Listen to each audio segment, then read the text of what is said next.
Ah ouais, Kakebeti. C'est qui a vie du public et bandit. Y'a mon bon amant des fois peuple. Tout ça, on a paroisse à Plan de Watt, dans l'église protestante, et pas pasteur Roberto Sambela. Et puis, maintenant, les autres continuent. Maintenant, les autres continuent tous les week-ends, vendredi, samedi, dimanche, donc, tout ça qui est à lobby. Maintenant, les autres continuent, donc, tout ça qui est à lobby. Toza qui sous les lots, lobby samedi, dimanche, au paiement. Week-end prochain, quand il faut bien papa, on va checker l'annonce. Il y a le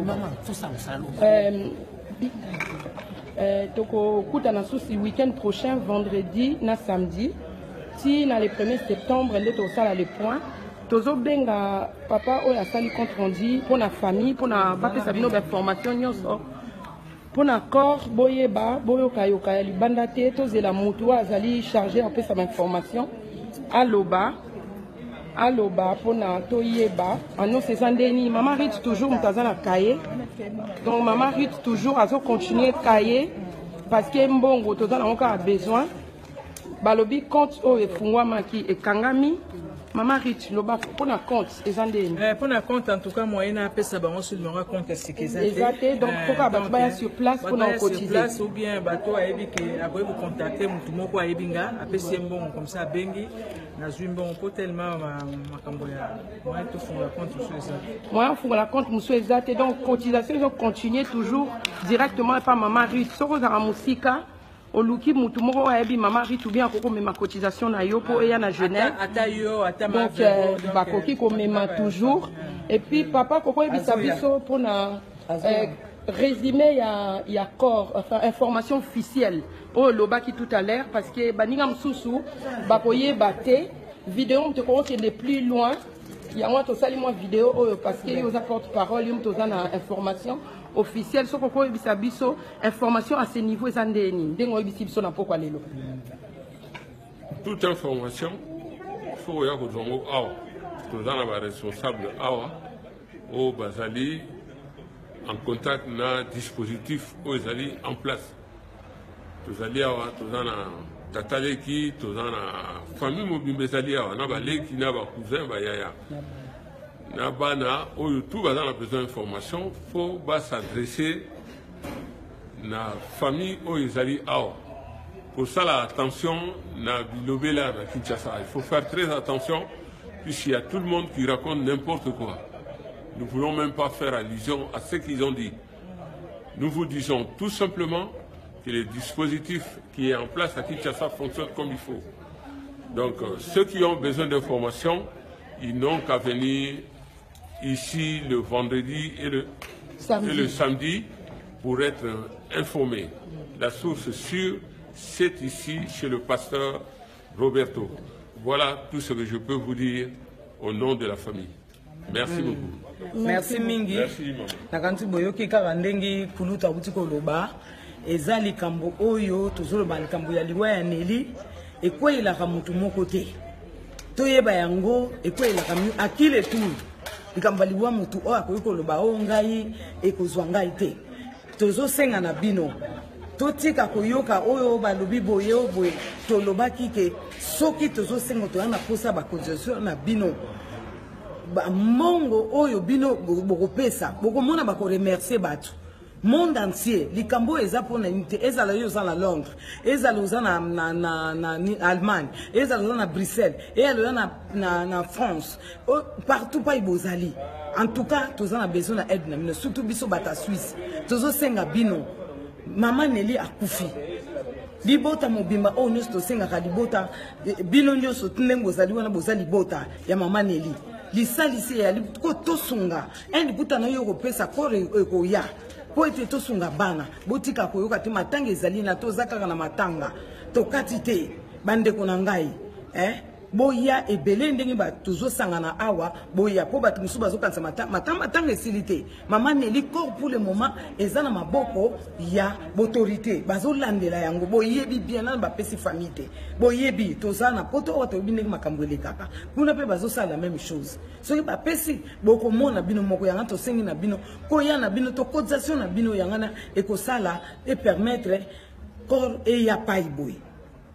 En tout cas, to sengi na bino boya ebele botika koyoka biyoka yoka. Lisa lisi akile tout parce que liste to yebaka banane ba pesi na oya pesite.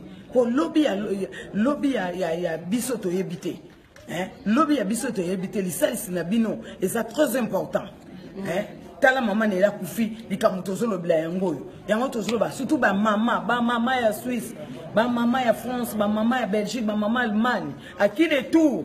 Tala ba ndenge tozo kufa les mama bon na nini boy bozo kamata maboko na bino bokangi tozo kufa ebele tozo ko bomana to linga penza likama Nelly interpeller biso ya tozo penza ko bongama po ete to sala eloko moko etali marche wana ezali pona yonanga tozo revendiquer justice et salama pona oya Nelly ndenga yuti kotika biso justice et salama marché ko salama awa na Genève tozo yebisa bino date maman fa ozana information plus ou moins claire pour na mamba marche parce qu'il était prévu marcher salama le 18 to annulé ngo pour na ezaki makamyo se koka quitter pour la suite est-ce que vous avez information ça des informations mais la lobby boyba maman tozana slogan balobi stop à la violence faite aux femmes.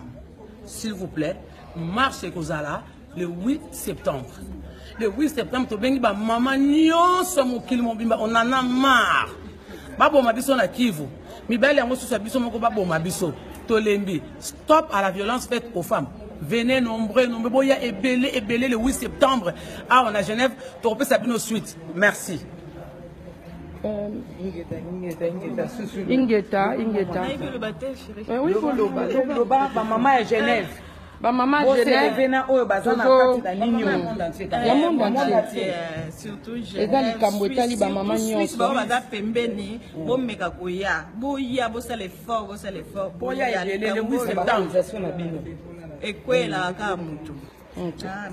merci beaucoup. Balobaki pour un problème il y a numéro à compte, ba communiquer bino numéro à compte. Boss wakaso ba pesi bino message. Numéro à compte wana et salaki moi nini ba osala la bino ba webisa bino.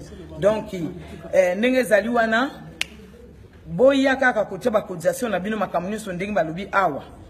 Boya awa bino nyuso tu oyo Monique akoki ko ya ba numéro téléphone ya liwana ba journaliste bazoloba bo bengi boyoko yebisa boyoko kopesa contribution na bino epa bandeko awa o bazozwa ka mbongo mama Richa zali wana en tout cas s'il te plaît to soutenir bana to se soutenir to lobby stop violence fait aux femmes na kansi ingeta ba mama to telema Maba papa to telema. Mais makamaro pe tali ba jeune po bana batikali bazangi mama lelo ba jeune olobini pona ba jeune mama tozo ben ça peut bana na biso basi ba koli baz koko soutenir biso na likambo oyo yango na tozo senga so ko tindela ba jeune moi message pona ba telema pe bande kona bango bazana se ba kufeli mama ouais tozo senga na ba jeune ba mekape ko ya po a tozo mona ba jeune te. Ba jeune pesa bazate na basi na mibali bazate yango to senga ba jeune ba mama bomema bana boyana bana na bino ba ko assister ba camarade na bango. Merci. Ingeta ozinga kesi wa mama Betty yonde mama ya bana belle femme ya nini ya direction femme intégration a on a kati mboka Genève na liwa ya Nelly ekwela biso muninga na biso lobi nini atake mwasi atake une femme yo mutozo association à femme intégration lobi nini lobi nini bon maman Nelly aza déjà mwasi o avant dans la plan Lewat femme intégration et association à plan Lewat donc plan Lewat ekufeli mama azali mama ya mboka Genève aza mama ya Suisse aza mama ya monde entier lelo. Donc les Cambounaïs, ils ont concerné ma maman Belé parce que la minute où on a biso lobby, maman Nelly histoire n'est comme mondiale.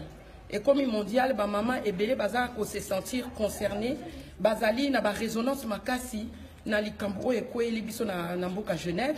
Tozola mukato e bakite, tokende ba feti to lira to mela amele komi ya matanga. Donc ndenge ba maman botelemaka. Botelema na yebi ke bino tout bozubenga ki ba mama ebele na ya bal na ya berne boza ebele boza concerné bozo benga bozo tuna ba nouvelle.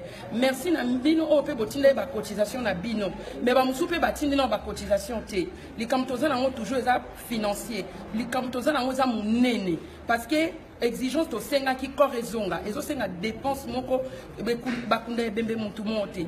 Donc il faut vraiment ba contribution financière ata mutu kokoya te atinda mbongo nae et surtout ceux qui mutu za na moyen aya raison pour laquelle to repousser marche parce que toza ina tenter à médiatiser sur la marche ba mame belé baza na kanda ba mame belé baza vraiment blessé na likambo baza na posa pe ba marcher mais toza makambi balé faut que correzonga ezo senga mbongo to kunda yango marche pesa likambo susu donc ça deux problèmes faut to lukato landa na nyonso toza ebele babi l'union fait la force tokokoka yango pezele omoko toza tellement mingi so mutu nyonso atie maboko na ye et comme léger tokomema maneli tina lilita na ye yango na tozo belela vraiment ba mama nyonso ya monde entier quelle que soit place bozali lisolo o essayer bani na mokili mobimba mais siko mbongo na présence yango toza na besoin matanga ezo continuer nde ba mama balobaki to moni vraiment que Genève eza kolala.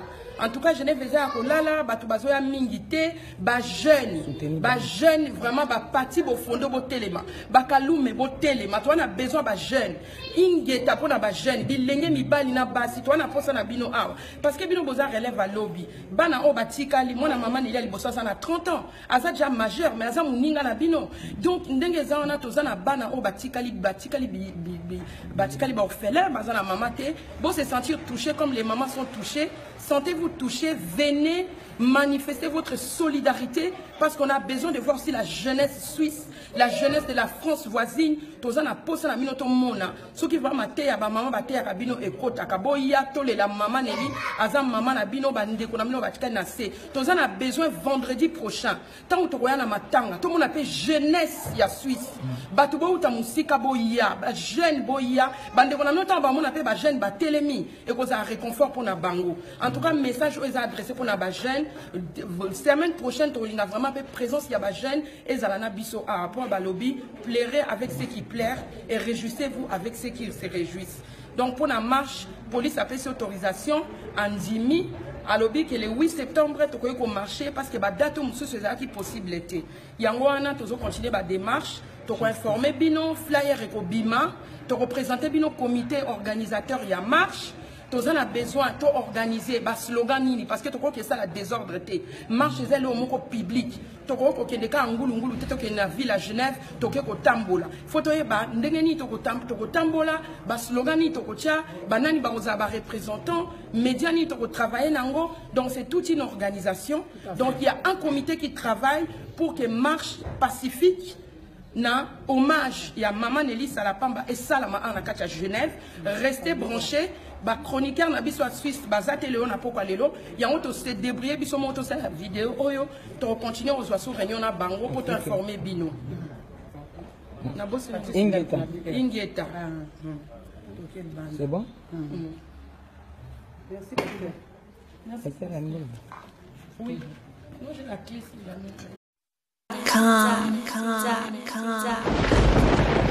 ah ouais Kakebeti c'est qui a vie du public est bandit. Y'a mon bal à des fois pembe.